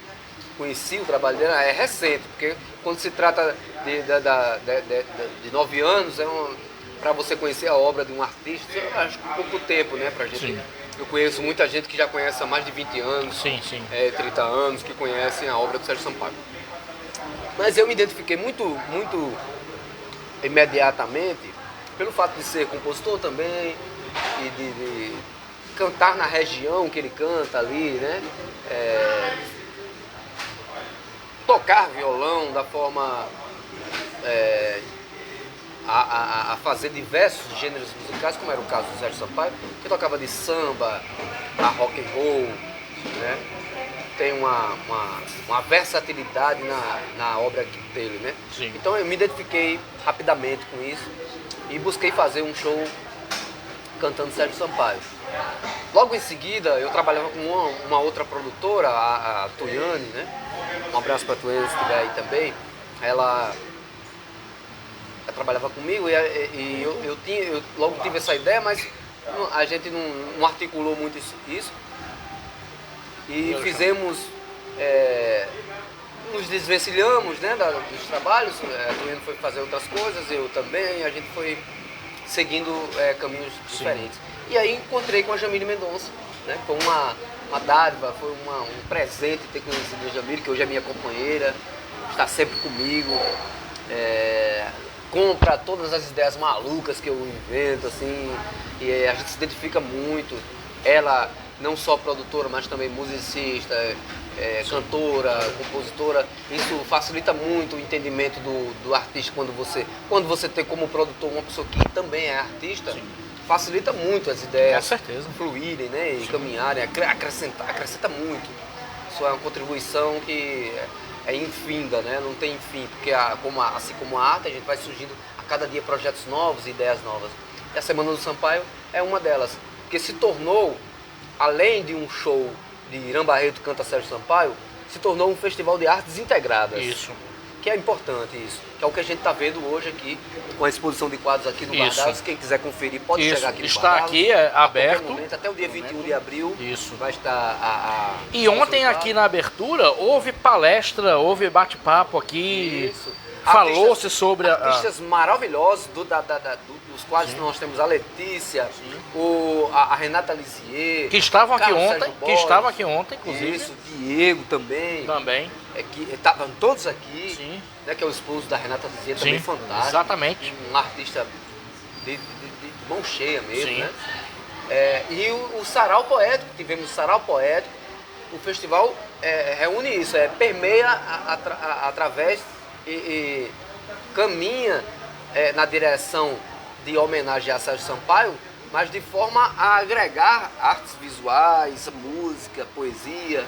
E o Sarau ontem que também foi maravilhoso. Foi. O encontro de Sampaio, que é um momento assim, especial, que a gente costuma dizer que ali que é a cara e a identificação do Sérgio Sampaio, porque tem um viés interessante que não é só concordar, sabe? Se você percebeu, você estava aqui e deve ter percebido isso. Mas o encontro de Sampaio tem a alcunha de não só concordar, mas discordar também e causar impacto mesmo, sabe? É uma coisa diferente. A gente tá ali num palco, todo mundo esperando um possível show, mas ele tá ali para bater um papo. Isso. Falar sobre a vinda de Sérgio Sampaio aqui, que foi o que aconteceu e com grande público. Um grande inclusive. público prestando atenção. Perguntando, interagindo. Mas causando também, que é isso que a gente traz. Ricardo Nelson, mais uma, por favor. Mais uma. Isso é assim, provocativo, entendeu? Para as pessoas também, algumas pessoas, porque existe uma frase muito interessante de um jornalista que me disse, que ele direcionou a um álbum meu. Ele disse: Irã, Eu e a Máquina, o seu álbum, não é para quem quer, é para quem merece. Entendeu? Eu achei muito bonito boa isso, frase, né? Então eu acho que o encontro de Sampaioffers também tem essa atmosfera, você tá entendendo? De causar essa coisa, assim, tipo, é pra quem merece. Porque se você se incomoda com aquilo, se você acha que aquilo não é pra acontecer naquele momento, se você está esperando uma coisa diferente, uma coisa a mais, ou uma coisa óbvia, né, que é você chegar e ver num palco alguém tocando as músicas do Sérgio Sampaio, você vai se deparar com uma coisa totalmente diferente na hora da Semana do Sampaio. Nesse especificamente falando sobre essas atividades, tá entendendo? Irã, deixa eu lhe fazer uma pergunta. Eu estava ouvindo ontem o debate de vocês, muito bom, e vocês falaram, acho que foi você que falou, sobre essa questão de Sérgio Sampaio ser acusado maldito. Até o próprio Zé Cabaleiro tem uma música sobre os, entre aspas, malditos. Itamar Assunção, Jadson Macalé. Por que acontece isso, Irã? Por que alguns artistas viram malditos, como os citados? O próprio Arrigo Barnabé, que a gente citou, Jadson Macalé, Itamar Assunção, Sérgio Sampaio, alguns sambistas, o próprio Batatinha é maldito. Mas por que eles não são midiáticos? Como, por exemplo, os talentosíssimos, né? Chico, Caetano, Gil. Por que alguém vira maldito e outro não? Que, na minha opinião, não deixa de ser maldito, né? O próprio Caetano, sim, também. Nos festivais, ele estava sendo meio maldito. Também é. Mas, certo, eu tenho uma ideia, assim, não sei se veio muito da minha cabeça isso, mas também tem, não são só dados empíricos, mas também tem dados científicos sobre pesquisa e tudo. Eu que agora me tornei também pesquisador, né? Como acadêmico, né? Sim. Fazendo o curso de licenciatura em música pela UFRN, eu passei a integrar também uma base de pesquisa e pesquisar sobre isso, mas também sobre essas coisas. Então cheguei a umas conclusões também sobre a história de Sérgio Sampaio, de que a palavra maldito em relação ao direcionamento desses artistas, hoje em dia foi ressignificado, né? Sim. Hoje em dia a gente olha para um artista até mais novo, começando, o cara tem uma certa liberdade de se expressar devidamente seguindo algumas linhas da poética do Sérgio Sampaio, talvez até meio que inconsciente. E se você chamar ele de maldito, ele vai achar bom, né? Ele vai gostar. Pô, ele é um artista maldito, o cara, ele vai se achar legal. Mas que na época onde foi atribuído essa nomenclatura para esses artistas, não foi uma questão. Começou com o Sérgio Sampaio, inclusive, isso, né? Porque ele que é um certo jornalista que eu não sei o nome, aliás, eu sei o nome, mas não vou citar, não faz diferença mais, citou o Sérgio Sampaio como sendo maldito numa matéria que ele fez. Então o Sérgio Sampaio havia 5 anos que ele estava trabalhando com música nessa época. não, pouco tempo, né? Era novo ainda, 20 e tantos anos. E já havia um sucesso em volta dele por causa do bloco na rua e tal. Sim. E houve uma repercussão muito grande, nacional, e esse jornalista teve essa infeliz alcunha, né? Uma infeliz ação de fazer uma matéria chamando o Sérgio Sampaio de maldito. Maldito. E aí na internet eu já vi um vídeo, o próprio Sérgio Sampaio dizendo que não gostava de ser chamado de maldito. Ele fala, declara, diz, olha, eu tô há 5 anos fazendo música aí, trabalhando, e aí eu de repente me pego com uma matéria de jornal, o cara me chamando de maldito. Eu não concordo com isso. Ele fala com essas palavras, não concordo com isso. E eu também compactuo com a não concordância do Sérgio Sampaio com isso, né? Pela época. Hoje em dia, como as coisas vão se ressignificando, as histórias vão mudando, hoje em dia tem essa coisa do maldito ser até encarado como uma coisa legal, mas eu ainda fico com a ideia de que maldito não é muito bom ser chamado de maldito, até porque a palavra maldito, suas significâncias são muito pesadas, né? É pesada. É um termo. O que é significado diante da palavra maldito não é muito bom. Ninguém quer ser chamado de maldito, né? Amaldiçoado, né? Cara, perfeito. Demoníaco, foi mais ou menos isso que foi dito ontem. Só que... Exatamente. Nós tivemos participações incríveis aqui do Antônio Ronaldo, Abner Moab, Marcel Matias, eu, né? Estávamos ali mediando conversas que praticamente... esse aqui é tipo uma continuação daquele papo. Exatamente. Porque é assim mesmo, descontraído, no momento, num ambiente onde as pessoas estão conversando, estão bebendo, comendo. E isso é provocativo também. Sim. Porque só vai parar de beber e comer para prestar atenção no papo que a gente está falando, sampaiófilos, se tiver realmente interesse. Sim. E é isso que a gente quer. A gente só quer quem estiver o interesse, porque fiquem à vontade. Então, a gente deixa bem claro, fiquem à vontade para participar das perguntas, É como uma live, é como a gente está aqui, cara. Tudo é mais híbrido, como a gente já fazia isso antes mesmo da pandemia, de deixar híbrido os eventos que a gente faz, né? E ontem não foi diferente. Ontem aqui a gente teve um sucesso muito bacana, muita gente boa aqui, que estavam aqui para realmente compactuar e compartilhar da obra de Sampaio. E prestando atenção, interagindo. Exatamente. Todos que estavam aqui estão de parabéns, foram muito bem recebidos aqui com a obra de Sampaio, sendo o aniversário do Sérgio Sampaio foi ontem, né? Sim, exato. Você falou vivo, faria 75 anos ontem. Exatamente. Ainda estamos comemorando aqui. Viva Sampaio! Viva Sampaio! Vamos brindar aqui. E estamos, por mim, eu ficava até 11 da noite, mas o programa tem que acabar alguma hora. Vamos chegar à reta final, as músicas finais. Raquel, temos perguntas ainda? Não temos perguntas. Vamos para 2 últimas músicas para fechar? Posso pedir uma? Tem uma pergunta. Pode perguntar. Pergunta, mas não pergunta só uma, não. Pergunta várias, que dá tempo eu comer. Isso. Pode perguntar. Qual foi a base do cantor que você se orientou para seguir as suas músicas? Bem, boa pergunta. Seu nome? Ricardo, prazer, Ricardo. Para fazer as minhas músicas, como eu havia falado, eu até nem concluí o que eu havia falado lá no início, desculpa, até que eu me empolguei aqui, talvez seja o nível etílico, né, da entrevista. Eu fazia minhas letras, né, assim, bem assim, ingênuas, né, eu fazia umas letras, uns poemas, pensando na literatura, né. Aí, quando eu fiz os meus 17 anos, aí eu juntei isso com a melodia, com as coisas. E assim, eu gostava muito de ler as músicas sem conhecer as músicas. Sabe assim, tipo pegar um livro de Chico Buarque e ler a letra toda de Chico Buarque sem conhecer, sem nunca ter escutado aquela música. E aí isso fazia com que me deixasse na minha memória, totalmente inspirador, não tinha nada de técnica, totalmente inspirador. Eu lia e aquilo deixava em mim implantado um esboço para fazer uma nova música. É tanto que eu tenho músicas do meu princípio como compositor que tem referência a uma música que quando eu falo as pessoas às vezes nem acreditam. Por exemplo, tem uma música que vai...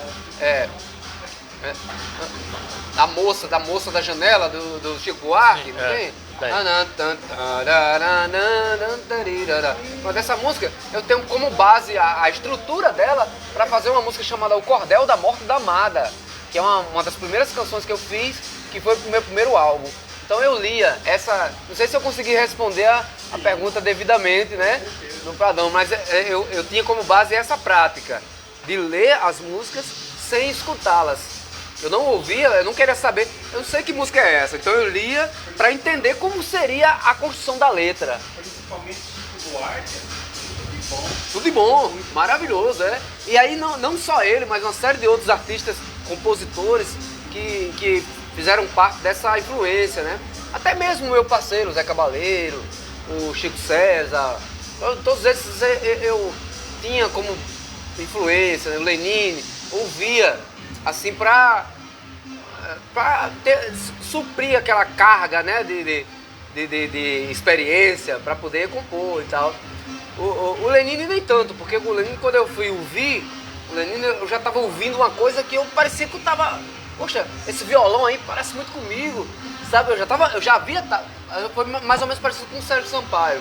Eu vi já me identificando com aquilo que estava sendo feito, que parecia uma coisa feita por mim, sabe? Era isso. Que bacana, espero que tenha respondido. Obrigado, Ricardo, pela participação. eu não sou daqui, eu tô Você é gaúcho? Não, eu sou do interior de São Paulo. Ah, interior de São Paulo. Seu sotaque ou era do interior ou... Não, eu mudei pra cá por causa do clima. Adorei aqui. Perfeito. Desde o ano passado, estou aqui. Um paulista do interior prestigiando aqui a live. Bacana, Ricardo. Obrigado. Obrigado pela participação. Parabéns, eu adorei. Peguei entrevista desde o começo. Que Maravilha. Oh, que bacana. Obrigado, Ricardo. Obrigado pela Fique à participação. vontade. Bem, acho que vamos ter que abrir uma rave aqui agora na Rua do Bardalos, né? Tecno aqui. Daqui a pouco a gente vai lá dançar rave. Dá pra tocar desse jeito? Ou... Não sei se eu me concentro bem, Hã? né? Não é pra tocar, mas vamos lá, vamos lá? tentar, Vamos vamos lá? tentar. Raquel, baixa o Raquel som. Lucena. Baixa o som da rave aí um pouquinho, Raquel.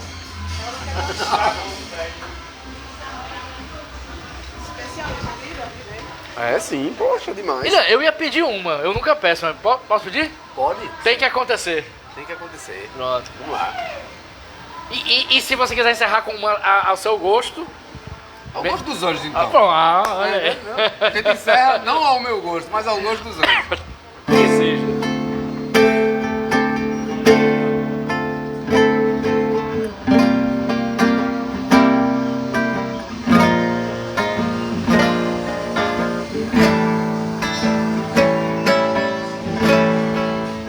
Não fui eu, nem Deus, não foi você, nem foi ninguém. Tudo que se ganha nessa vida é pra perder. Tem que acontecer, tem que ser assim. Nada permanece inalterado até o fim. Se ninguém tem culpa, não se tem condenação. O grande amor é solidão. Se um vai perder, o outro vai ganhar. É assim que eu vejo a vida e ninguém vai mudar. Eu daria tudo pra não ver você cansada, pra não ver você calada, pra não ver você arriada.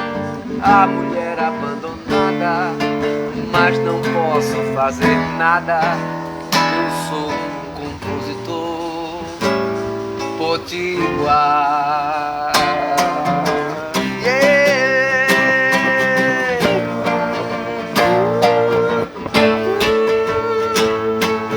Eu daria tudo pra não ver você chumbada, pra não ver você arriada, pra não ver você baleada, cara de desesperada, mas não posso fazer nada. Não sou Deus, nem sou Senhor. Eu daria tudo pra não ver você chumbada, pra não ver você arriada, pra não ver você baleada, cara de desesperada, mas não posso fazer nada. Eu sou um compositor popular.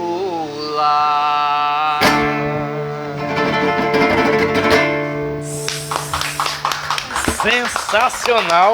Obrigado. Uma das melhores músicas, Sérgio Sampaio, uma das músicas da minha vida. E você executa essa música. Uma sensacional. Vamos pra saideira? Vamos tomar uma pra Isso. Ao Gosto dos Anjos? Quero agradecer, Augusto dos Anjos. Opa! Quero agradecer Cefas Carvalho. Eu é que agradeço, meu Irã. querido. Obrigado por ter Poxa. aceitado. Foi um momento lindo. Parceiraço. Eu sou seu fã. Obrigado. Você é sensacional. Também, cara. Sua obra é Obrigado a todos que estiveram com a maravilhosa. gente aqui, né? Foi um Ao momento público, maravilhoso. Ao público que está interagindo. todo mundo aqui. A Raquelzinha. Isso. Né? Raquelzinha bebendo vinho. Nosso amigo também aqui. José parceiro, Áglio. José Áglio. A câmera, Raquelzinha com o Raquelzinha vinho. tá no tinto vinho, dela, né? Tá no vinho, é. Oh, legal, hein? Vamos lá, uma parceria minha com o Romildo Soares. Letra dele, música minha. Ao Gosto dos Anjos.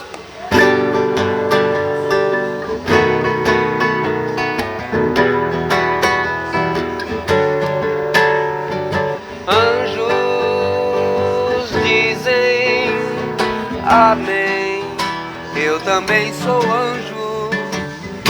Arranjo uma maneira de me negar asas e vou pisando descalço as brasas da paixão. Anjos dizem amém. Eu também sou anjo. Arranjo uma maneira de me negar asas e vou pisando descalço as brasas da paixão.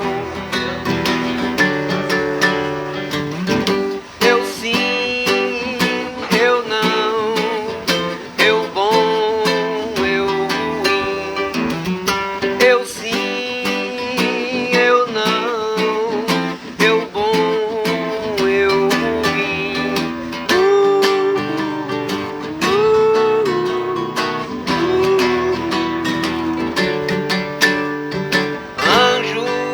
Anjos dizem amém. Eu também sou anjo. Arranjo uma maneira de me negar asas e vou pisando descalço as brasas da paixão. Eu sim, eu não, eu bom, eu ruim. Eu sim, eu não, eu bom, eu ruim. Amém, ainda bem que estou chegando ao fim. Obrigado. E chegamos ao fim de nossa live. Irã Barreto, muito obrigado. Cefas Carvalho. Foi um momento maravilhoso da live Maravilhoso, Conversa de Botequim. Agradecer a todo mundo que assistiu, que mandou comentário, que mandou carinho pra gente. E dia 21 tem show no Teatro... Isso, Alberto Maranhão. Não, Teatro Teatro Riachuelo. Riachuelo. Irã Barreto canta Desculpa. Sérgio Sampaio, com participação de Zé Cabaleiro. Isso, imperdível. Imperdível. Quem quiser, só quem retirar quiser a senha. assistir, como é que faz? Não, a entrada free, né? Mas tem que retirar a senha no Bardalos, No né? Bardalos aqui. Ou também entrar em contato, mais informações, entrar em contato com o número 849-9986-6971. Pronto. Falar com a minha produtora Irã Jamila Barreto Mendonça. com Zé Cabaleiro, Isso, imperdível, imperdível. Teatro Riachuelo, quinta-feira. Feriado, 21 de Feriado, abril. dia 21, quinta-feira. Meu aniversário. Seu aniversário, vamos cantar parabéns. Pedacinho de bolo vai comer lá. Opa, olha aí, melhorou. Eu sou taurino, gosto de comida, melhorou. Sou taurino também. É taurino também, é 21 de abril, primeiro, Obrigado, gente. Obrigado a todo mundo, o programa fica gravado no Facebook, agradecer a José Áglio, nosso cinegrafista querido, Raquel Lucena, produtora, Lula Belmont, Ricardo Nelson, toda a equipe do Bardalos, o pessoal que está assistindo. Muito obrigado a todo mundo. Irã, valeu, foi lindo. Obrigado, irmão.